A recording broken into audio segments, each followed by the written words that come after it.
அமைதியான நதியிலே ஓடும் ஓடும் அளவில்லாத வெள்ளம் வந்தாடும்.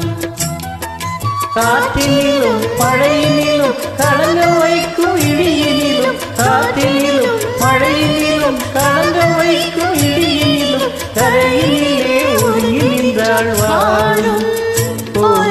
அமைதியான நதியிலே ஓடும் ஓடும் அளவில்லாத வெள்ளம் வந்தாடும். அமைதியான நதியிலே ஓடும் ஓடும் அளவில்லாத வெள்ளம் வந்தாடும்.